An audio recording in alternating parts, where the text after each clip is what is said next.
ڕۆژنووری شاوەیز ڕایگەیان ئەگەر کێشەکانی هەرێم و بەغدا لە ماوەی دیاریکراودا چارەسەر نەکران دەگەڕێنەوە هەرێم. هۆشیار زێباریش دەڵێت یەکەم کاریان گەڕانەوەی موچە و بودجەی هەرێم دەبێت. یەپەگە لە قۆناغی بەرگریەوە چووە قۆناغی هێرشبردنەوە. وەزیری بەرگری کانتۆنی کۆبانەش دەڵێت تا ئێستا هیچ هاوکارێکی سەربازیان پێنەگەیشتووە. سەرما و سۆڵە هەڕەشە لە تەندروستی هەزاران خێزانی کەمپەکانی هەرێم دەکا و زیانیشی بە سەدان خێزان گەیاندووە.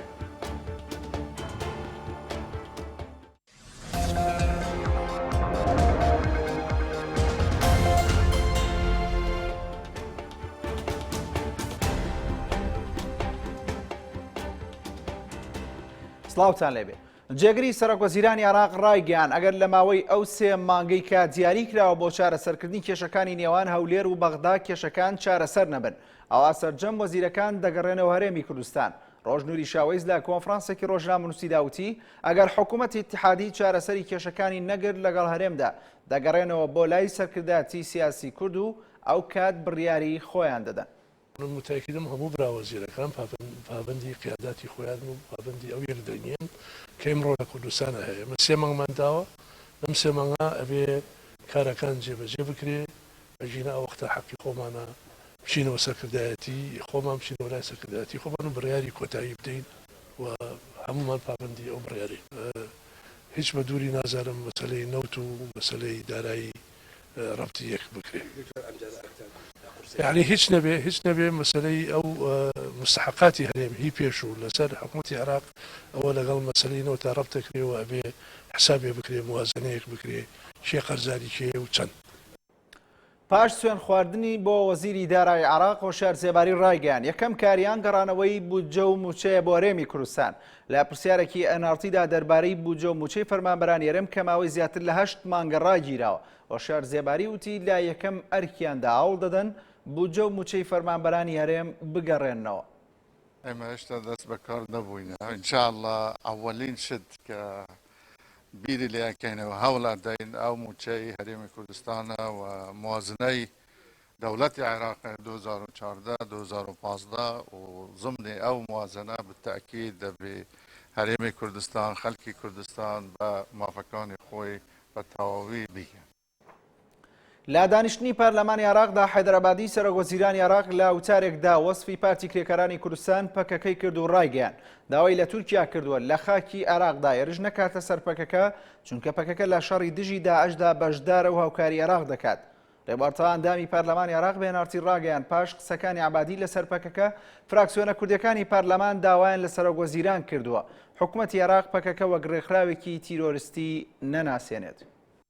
ئەمڕۆ لە کاتی سوێن خواردنی وەزیرە بەڕێزەکان دیارە سەرۆکی حکوومەتی عێراقی وتاری خۆی هەبوو لە نێو پەرلەمانی عێراقی زۆر بە ڕوون و ئاشکرا باسی ڕۆڵ و دەوری هێزی پەکەکەی کوردستانی کرد لە شەڕی دژە داعش چی لە عێراقدا چی لە سووریا نمونەی شنگال و نمونەی کۆبانی هێنایەوە و لە هەمان کات باسی لەوە کرد کە وڵاتی تورکیان داوەتەوە کە ئەوان حکوومەتەکەی وەڕێز حەیدەرعەبادی نابێتە هاریکار و هاوکاری تورکیا بۆ لێدانی پەکە لە هیچ کاتێکایە و ناشبێتە ئەوەی کە پەکەکە بە ڕێکخراوێکی تیرۆریسی بناسێنێت لە کاتی ئێستادا. ئێمە وەکو لیستی تەحالفی کوردستانی داوایەکمانیش پێشکەش کرد کە لە حکوومەتی پێشوو پەکەکە چۆتە لیستی تیرۆرەوە ئەوە هەڵبگرێ ئەو نازناوە لەسەری.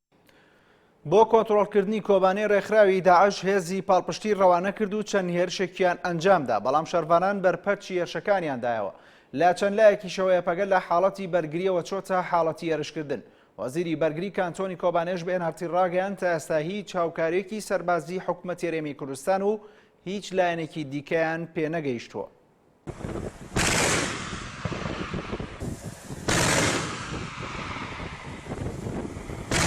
ئێستا شەڕ و پێکدادانەکانی شاری کۆبانەی خۆراوەی کوردستان بە سەختی لە ڕۆژهەڵاتی شارەکە چڕ بووەتەوە.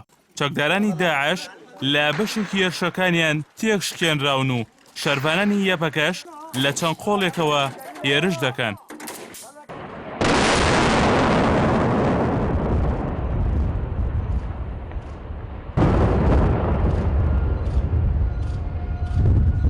ئەمە دیمەنی 33یەمین ڕۆژی شەڕ و پێکدادانەکانی شاری کۆبانەی خۆراوەی کوردستانە. فڕۆکە جەنگەکانی هاوپەیمانان لە مانگی 24 کاتژمێردا بە سەختی مۆڵگە و بنکە سەربازەکانی چەکدارانی داعشیان لە باشوور و ڕۆژاوای شاری کۆبانەیە بۆردومان کرد.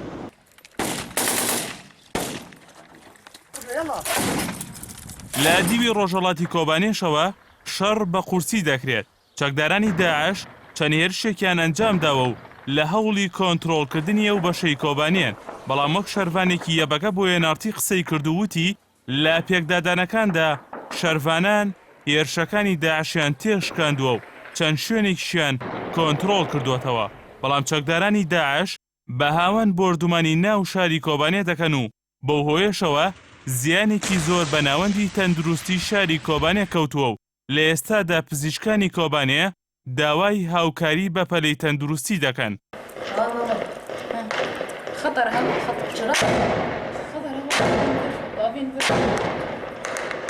باشووری کۆبانەیە کە ئێستا ناو بەناو شەڕی تێدا ڕوودەدات بەشێک لە قەناز بەدەستەکانی داعش ماونەتەوە و ناو بەناو هێرش دەکەنە سەر شەروانان، بەڵام یەپەکە لە هەوڵدایە بۆ ئاشکراکردنی شوێنەکانیان و کۆنتڕۆڵکردنەوەی تەواوی باشووری کۆبانەیە.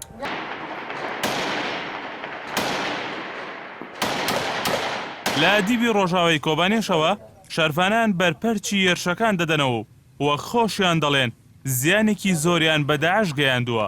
سەرەڕای پێشەوەکانی شەروانان، بەڵام تا ئێستا شارەکە بە تەواوەتی لە ژێردەسەڵاتی یەبەکەدا نییە و بەشێکی لە ژێردەسەڵاتی ڕێکخراوی داعش ماوەتەوە.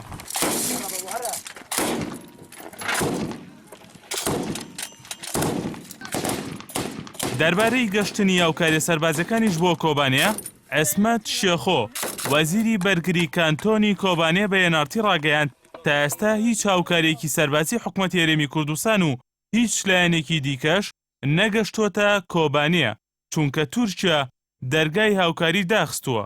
وەک وەزیری بەرگری کۆبانێ دەڵێت لە شەڕ و پێکدادانەکاندا چەکدارانی داعش ویستویانە ئۆتۆمبیلێکی بۆم ڕێژکرا و بە شەروانانی یەبەکە بتەقێنەوە، بەڵام شەروانان ئۆتۆمبیلە بۆم ڕێژکراوەکەیان تەقاندووەتەوە.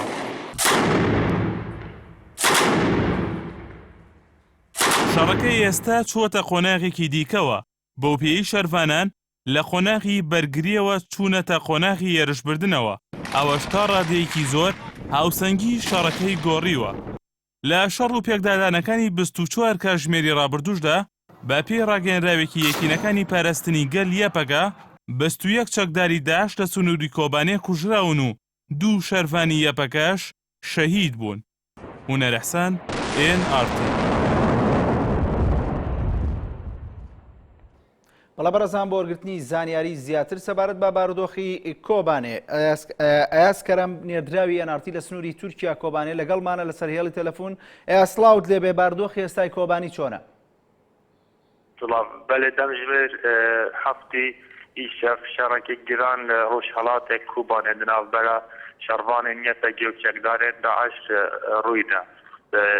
لێبەری نیش ساعتە ئەو شەڕ بە ئەوهەیەکی هات ڕاوەستاندن ناوبەر تەقە دەهێتە کرد لە مینابەرێ گرانیا شەڕ نەمایە. هەمان لەندا ئیشەف باڵەفرێن شەڕکەرین ئەمریکایە بۆ 5 جاران دەردورێن کوبانێ بۆمباران کرد. لە گۆرەیوان ئاگاهیان بدەست نەکەستەوێن هەند چافکانیا بۆ ماشکرا کردن نێزی دەست چەکدارێن داعش لە شەڕی ئیشەف دەهاتنە کوشتنێ بە پەیوەندی بە چەند شەڕوانێن یەپەیێ دەکردبوو لەنەها دەم نکارین چێژی مالێک دیاری کریە کوشتیان داعش بدەین دیارکردن حیانی ئەم ئاگاهیان دروست لەسەر ڕەوشە شەڕی ئیشەف وەرنەگیری. بەڵێ ئەیاس بارودۆخەکە چۆنە کەواتە وەکو باس کرا شەروانان لە قۆناغی بەرگریەوە ئێستا هێرش دەکەن و توانیوانە کوێ لە کۆبانێ بگرێن؟ بەڵێ شەڕی ئیشەف ڕۆژهەڵاتێک کوبانێدا ئاراستەی شەڕ هاتە بیگۆڕین مرۆڤ دەدەزانی نێزیکدا دەشوپان دەزانی و ئاراستەی شەڕ هاتیە گۆڕن یا پەگێ هەندێک جیهادا دپێدا هەمان دەمێ شەڕ دەست پێکردی یا پەگێ سێ جیهاندا بێژین جەبهەڤە کرد سێ جیهاندا لە چەکدارێن داعش دخست لێ ئەوە دەهات بیتن چەکدارێن داعش بە ئیشەفدا پتر گرنگی بە سلاحی گران دەدات پتر گرنگی بە توپên vî havej dide wekû bergirî بۆ واز çekdarên pêşiya şervanên YPG. بەڵێ ئاس هۆکاری بارودۆخی شەڕ لە بەرگریەوە بۆ هێرشکردن لەلایەن شەڕبانانی یەپەگەوە بۆ چیە گەڕێتەوە یاخود چەکدارەکانی داعش وەک باسەکرێ ژمارەی زۆریان لێکوژراوە ئایا ئەمە پەیوەندی بەوە هەیە یاخود هۆکارەکەی چییە؟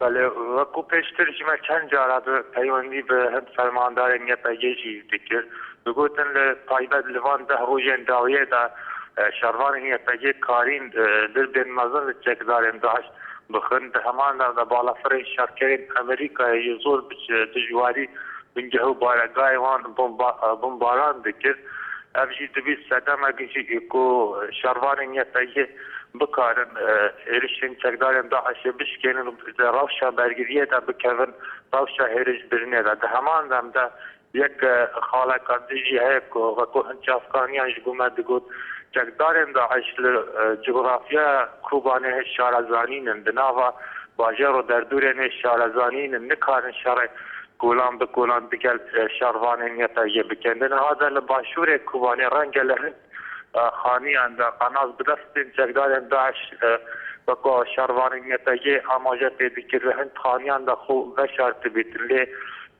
şervanên YPG li goran zanyariyên bi dest me diketin mal bi mal digerin ew qanaz bi destên çekdarên Daeş bikujin heya niha jî hejmarek ciwan hatiye kuştin jî dawî zanyîrî jî li ser ew qanaz bi destên Daişê li başûrê Kobanê xwe veşar digir û jî qanaz bi destekê wan ji bav şervanên YPG ve hatiye kuştin.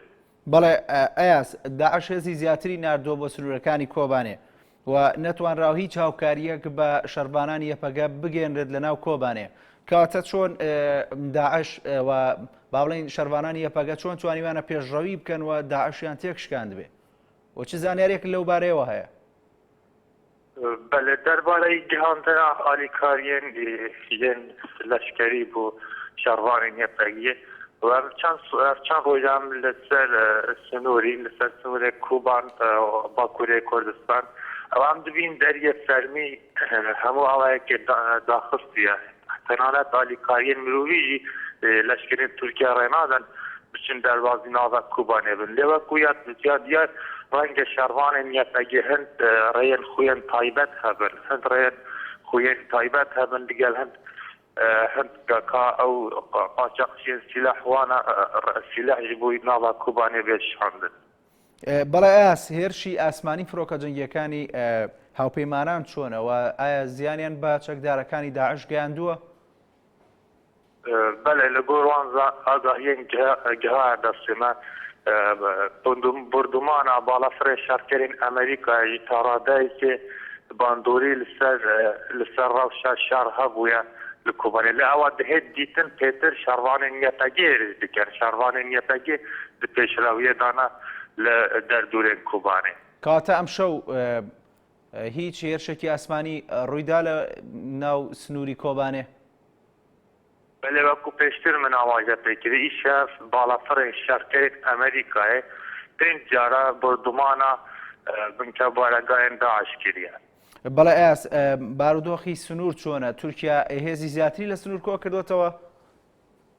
بەڵێ بەردەوام تورکیا هێزە زیاتر ڕەوانەی سنوور دکەتن ئیرۆژی دانێ ئێواریدا هێژمارێک لە تانک و زوری پوشە ڕەوانەی سنوور کرد و دەربارەی شەڕە ئیشەردای سەر سنوورێک هەمگرێدایی لەشکرێن تورکیا دەمێ شەڕ ئیشەر لە سنوور ڕوویدای لەسەر سنوورە ڕۆژ هەڵاتی Kobanê ڕوویدای ئەوات هاتە دیتن لەشکرên تورکیا ئەو ڕۆناهیên لەسەر سنوور دەمێ شەڕ دەست پێکردی تەف ڕۆناهی vemiraandin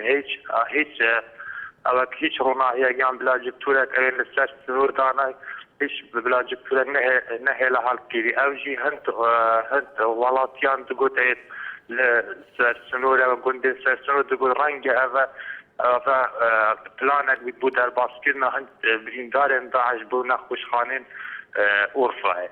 بەڵێ ئاس مامەڵەی هێزەکانی با بڵێن سوپای تورکیا چۆنە لەگەڵ ئەو هاوڵاتیانی کە لەو سنوورە هەن مامەڵیان چۆنە لەگەڵ میدیاکانە؟ بەڵێ ڕاستیژی ئەوە مەدریت ما سەرەدەریە لەشکرین تورکیا هەم دەگەل سڤیلان هەم دەگەل میدیا کاران سەرەدەریە کار نابەجێبی چەندین جاران هێرشکردە سەر سڤیلان بە بۆمبێن گازێ دەمان دەمدا ڕێنادەن بتۆ ئەوەیەکی مرۆڤ نێزی سنوورێ کوبانێ ببیتن ڕۆماڵا ڕەوشە کوبانێ بکەن. بەڵێ ئاس ئەو هاوڵاتیانەی کە لە ڕۆژانی ڕابردوو هاتبوونە سنووری کۆبانێ لە باکووری کوردستانەوە ئێستش ئەو حاڵەتە هەیە خەڵک دێتە سنووری کۆبانێ؟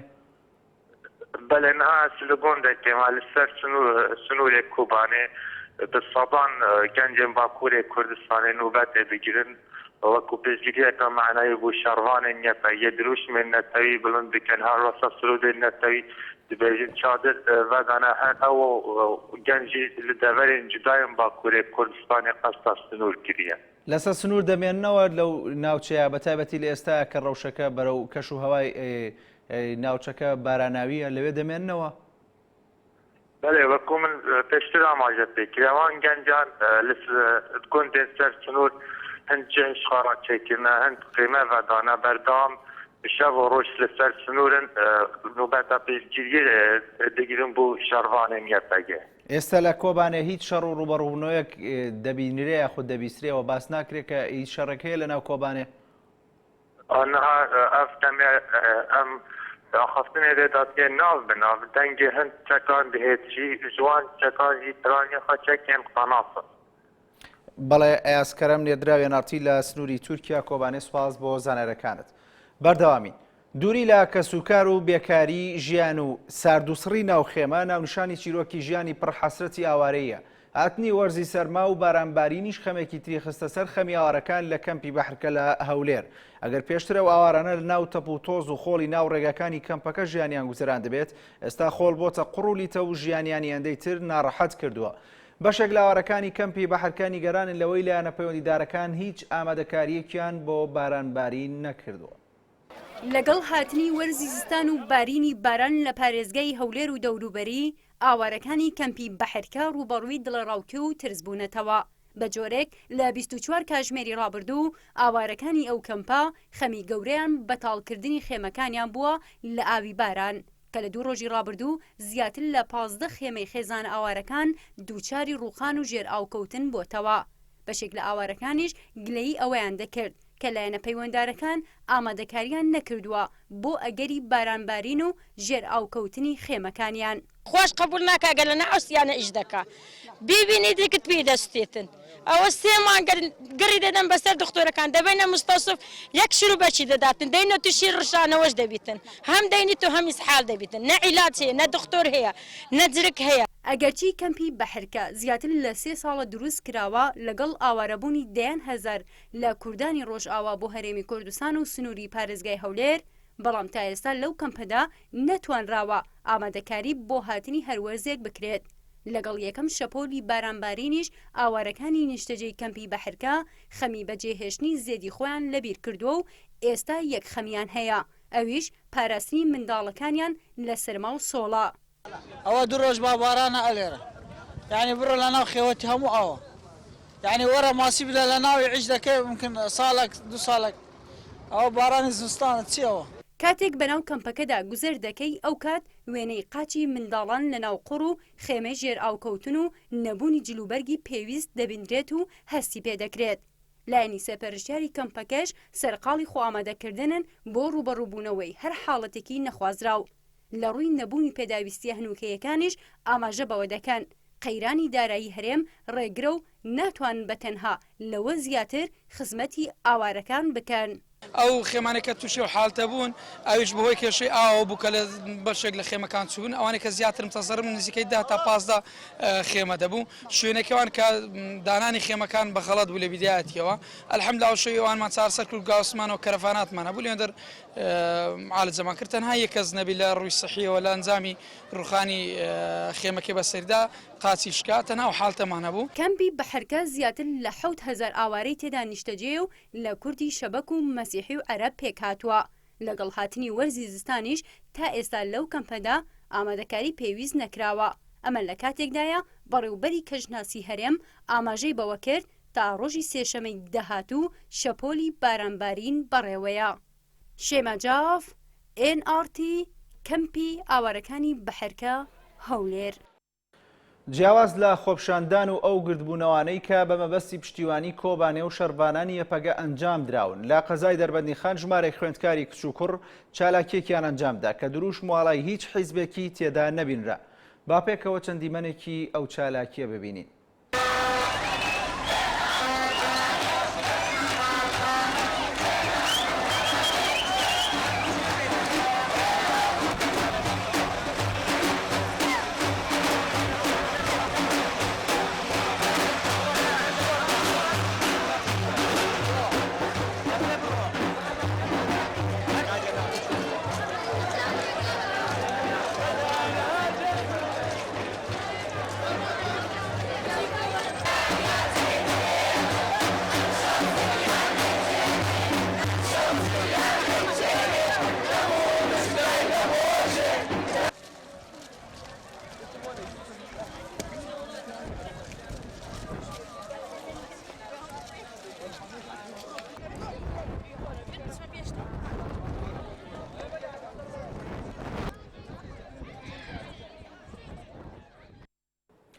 ماوەی 5 ڕۆژە کۆبوونەوەی لایەنە سیاسەکانی خۆراوای کوردستان لە دهۆک بەردەوامە. ساڵح موسلیم هاوسەرۆکی پێدەشت لە لێدوانێکی تایبەتدا بۆ وێنارتی ڕایگەیاند لایەنەکانی خۆراوای کوردستان نزیک بوونەتەوە لە دابەشکردنی دەسەڵاتەکانی خۆراوای کوردستان لە نێوان خۆیاندا.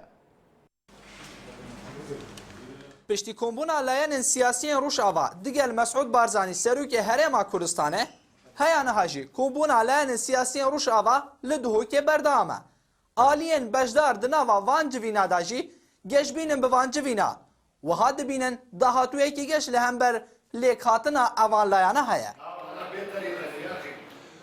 îro jî tiştê nav Kurdî Sûriya heremên Kurdî de tê xwestin piştî vê êrîşa dijwar ya Daeş û ê kesin wa ser heremên Kurdî bi taybetî Kobanî hat nîşandan goya herî giring yekîtiya helwesta Kurdiyet Sûrî de û di nav kesê nav dewletî ji bo piştgirtina me. Kesê li gel şandekî tevdem û peyê de tanûke atmosferekî erêniye bi hestekî bi ruhiyetek bi ceddiyet bi mes'ûliyet ji bo tefahum û êkrêziya Kurd li Sûriye.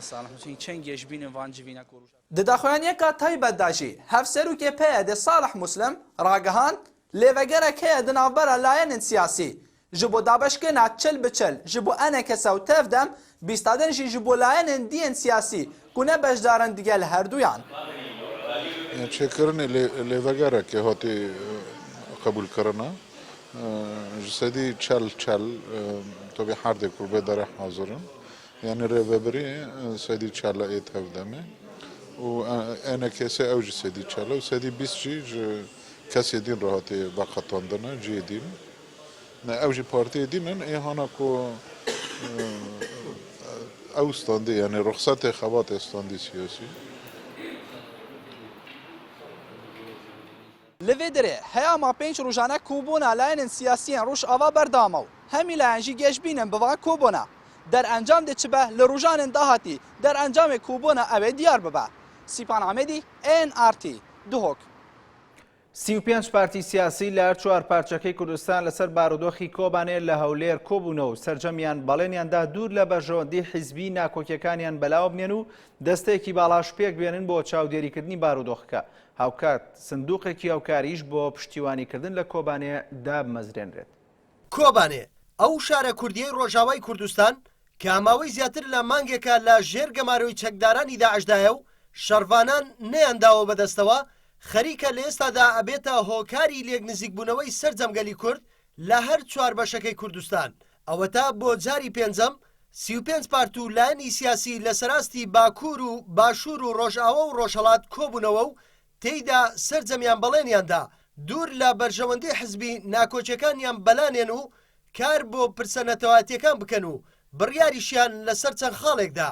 لەوانەش دامەزراندنی دەستەیەکی باڵا لە سەراستی هەموو حزبە کوردستانیەکان کە ئەرچی سەرپەرشتی و چاودێری کارەکان بکات. کارەکانیش سەرەتا دامەزراندنی سندوقێکی هاوکاری بۆ پشتیوانی لە کوردانی ڕۆژاوای کوردستان.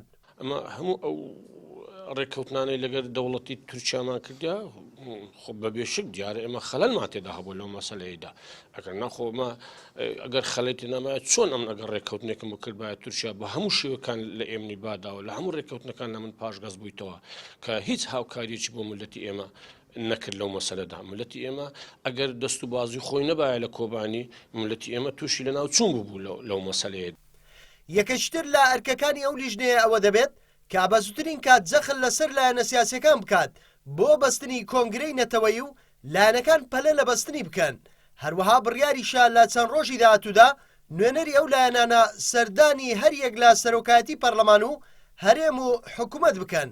ئەجێندای کۆبوونەوە زیاتر دیاریکردنی کۆمەڵێک پرۆژە و بڕیار بوو بۆ داهاتوو کە کاری لەسەر بکرێت یەکێک لەوانە پێداگیریکردن لەسەر هەرچی زووە بەستنی کۆنگرەی نەتەوەیی. ئەندامانی ئەو 35 حزبە دەڵێن ئەوان کار لەسەر سڕینەوەی هەموو ئەو سنوورە دەستکردانە دەکەن کە کوردستانی پێپارچە کراوە بۆ ئەوەش داوا لە حکوومەت هێرێم دەکەن بە شێوەیەکی فەرمی مامەڵەی بازرگانی و سەربازی لەگەڵ ڕۆژئاوای کوردستان بکات و ڕێگەشت لە بەردەم هاوڵاتیانی کورد و بازرگانان واڵا بکرێت. ئەو سندوقە بە لە شوێنی سنتەری شاردا دەندرێ و لەژێر دروشمێکم و لایەن و تەلەڤیزیۆن و کەناڵەکان ڕاگانی بۆ بکە بە ناوی کۆبانی دەبێت و بۆی خەڵک بە جددی لە هەمبەر ئەو ڕۆڵە جوامێرێنە کە ئەوان دەبین ئێمە بتوانین هەندێک لە کارەساتەکانیان کەم بکەینەوە لێرە.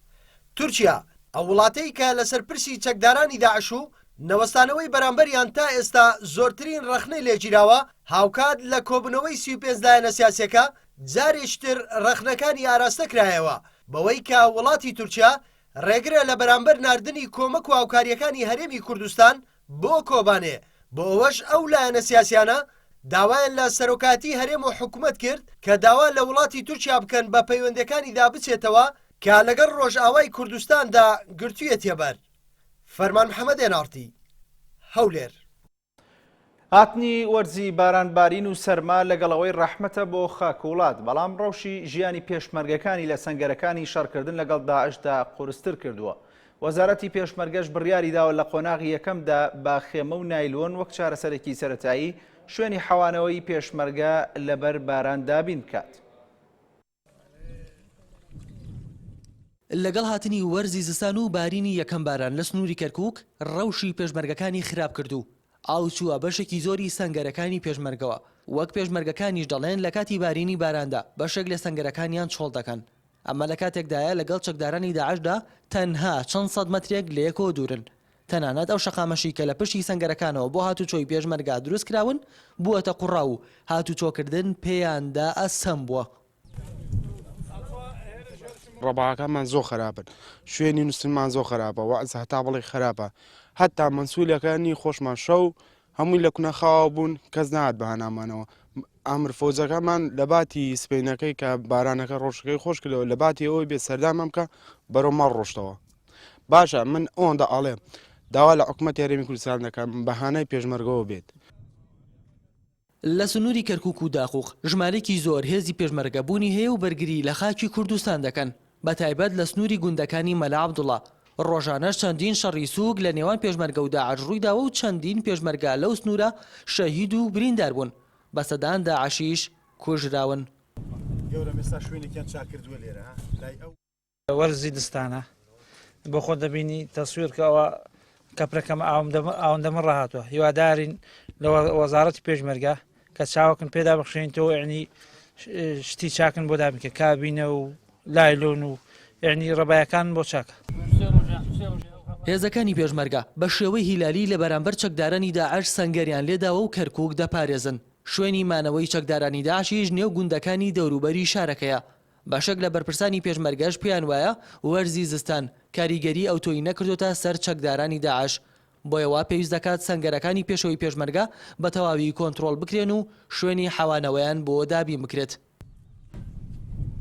پێشمەرگە بۆ خۆیان بەڕاستی دڵنیایی ئێمەیان ناوێت ئێمە لەوان دڵنیان کە سەنگەرەکانە پارێزن و ئەوەش لە توانامان بێوە گۆزارەتی پێشمەرگە قسوور ناکەنەوە ئێمڕۆژ لەگەڵ ئەو فەرماندە بە ڕێزانە هاتوینەوە تەماشاکەین هەرکەم و کورتیەک هەبوو بێ بەهۆی بارانەکۆی حتمما جەناب تاگاتان لێ ئەوە سێشەوە بەردەوامی ئەو قاتعی کەرکووک بە درێژایی هەموو لیواکانمان بارانی لەسەر بارانێکی زۆریش کەم تەرخەمی نەکراوە ڕاستیەکەی بەس هەر ئەوەندەش ئیمکانێتمان بووە.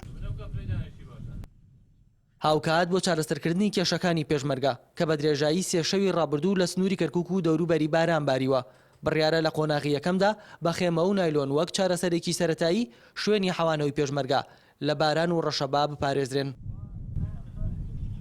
پێشمەرگە تا ئێستا توانیوێتی سنوورەکانی کەرکووک لە چەکدارانی داعش بپارێزێت، بەڵام ئاخۆ دەبێ ئەم بارودۆخی لە ئێسادا پێشمەرگەتی کەوتووە کێ چارەسەری بکات.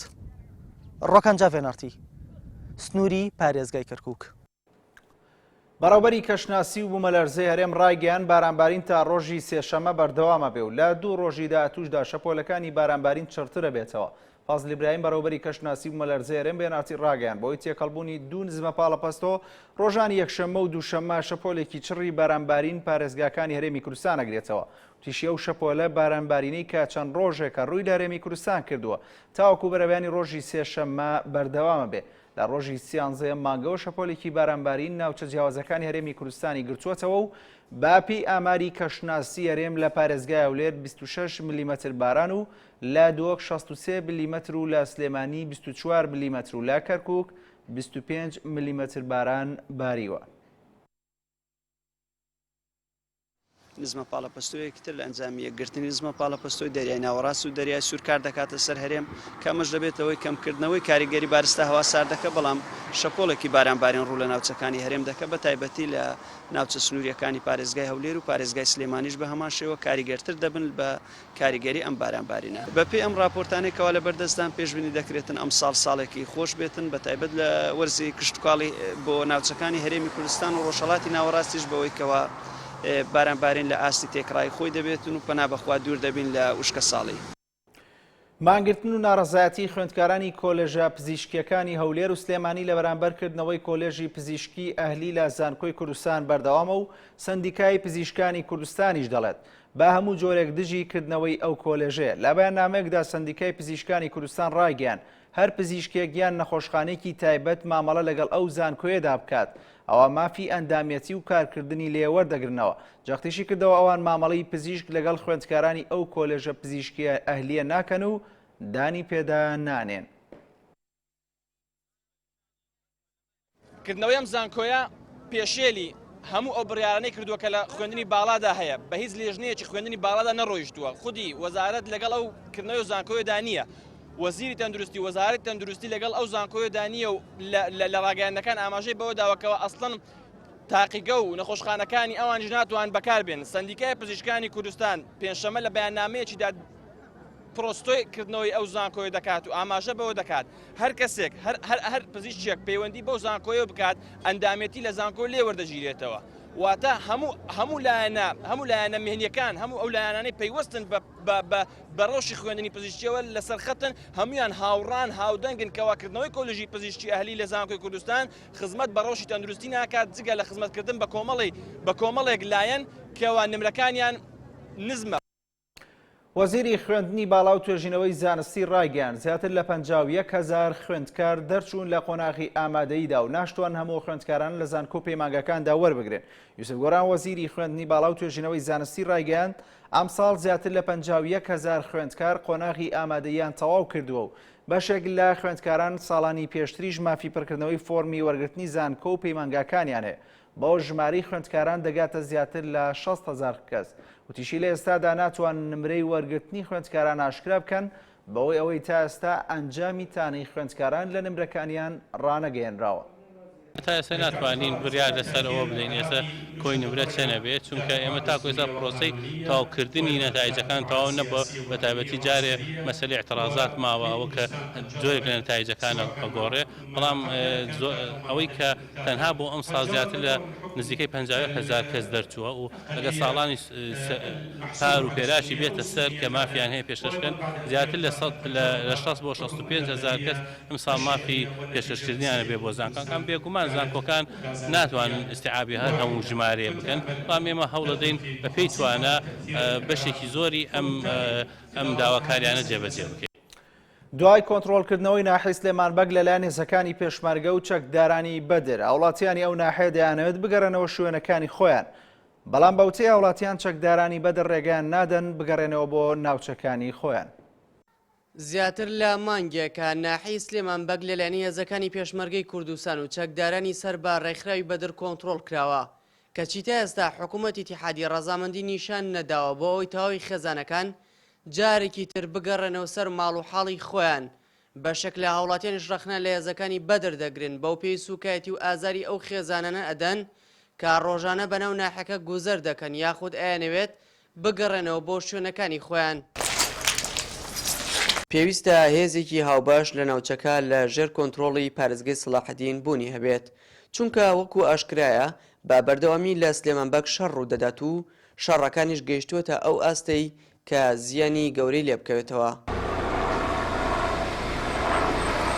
باشێک لە چاودێرانی سیاسی جارێکی تر دروستکردنەوەی ژیان لە سلێمانبەگ بە مەحاڵ دەزانن چونکە هێزەکانی بەدر لە کاتی هێرشکردنە سەر ناحەکە زۆربەی خان و دوکانەکانیان داڕوخاندووە. بەرپرسانی ئەمنی ناوچەکەش دەڵێن چەکدارانی هێزە شیعیەکان نیازی ئەوەیان هەیە سلێمانبەگ بە چۆڵی بمێنێتەوە.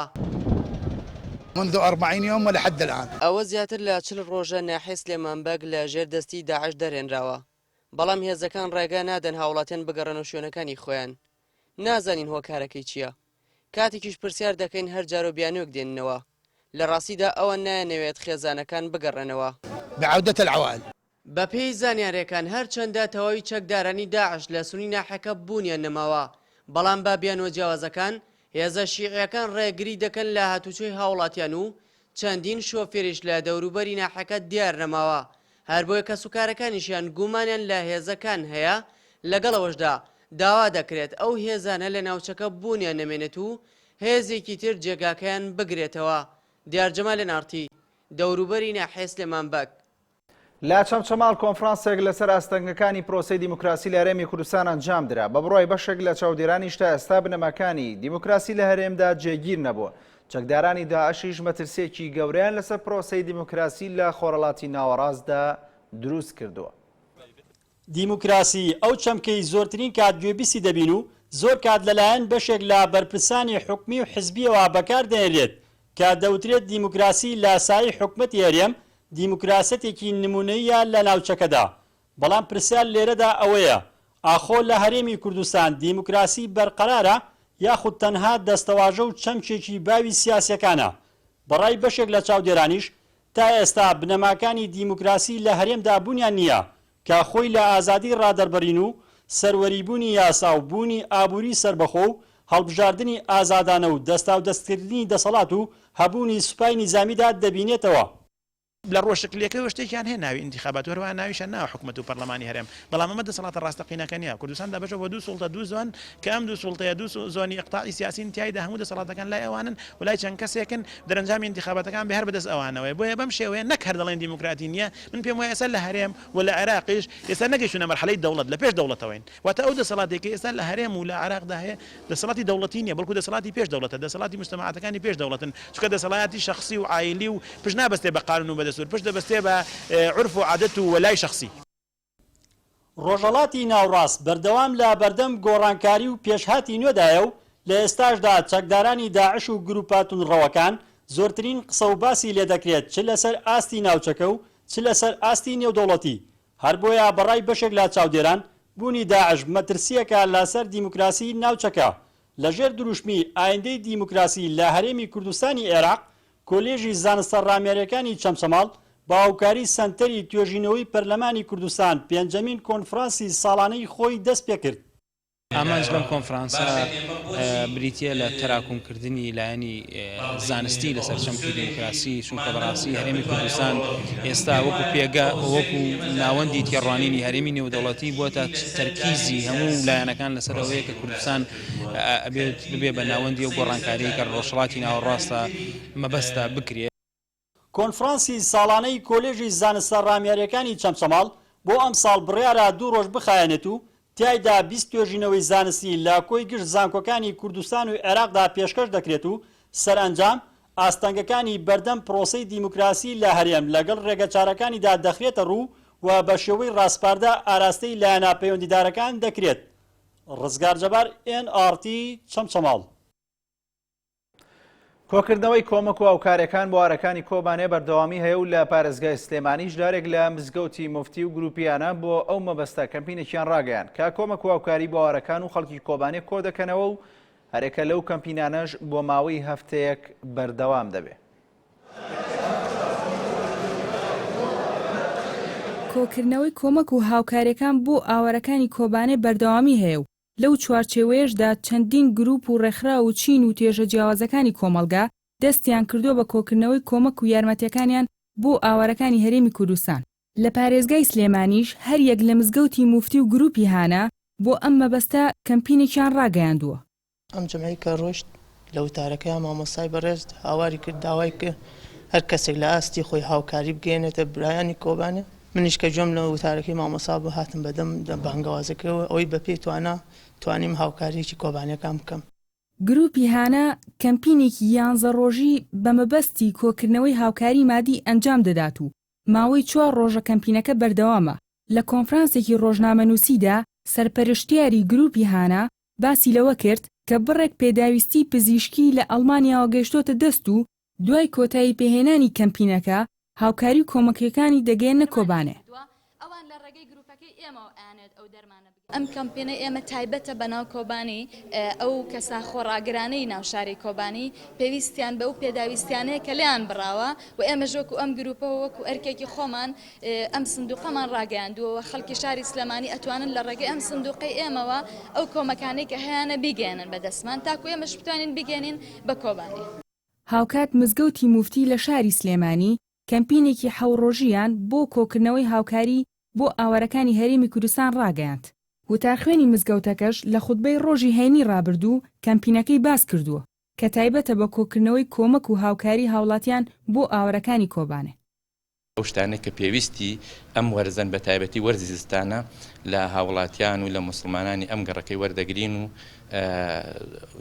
ئومێد دەکەین کە ئینشاڵڵا بە گەرموگوڕی سەردانی مزگەوتی مفتی بکەن لێرە تا ڕۆژی جومعە ئێمە بەردەوامە بێ ڕۆژی شەممە ئەو پێویستیات و کۆمەکانی کە کۆمان کردوێتەوە لەگەڵ لیژنەکەدا ئەیگەێنینە دەست ئەو ئاوارانە و لەگەڵ بەردەوامی شەڕ و پێکدادانەکان لە چەند ناوچەیەکی عێراق و ڕۆژاوای کوردستان تا دێت ڕێژەی ئاوارەکان لە هەرێمی کوردستان زیاتر دەبێت و بەو هۆیەوە زۆرینەی چین و توێژەکانی هەرێمی کوردستان دەستیان کردووە بە کۆکردنەوەی کۆمەک و هاوکاری بۆ سەرجەم ئاوارەکان.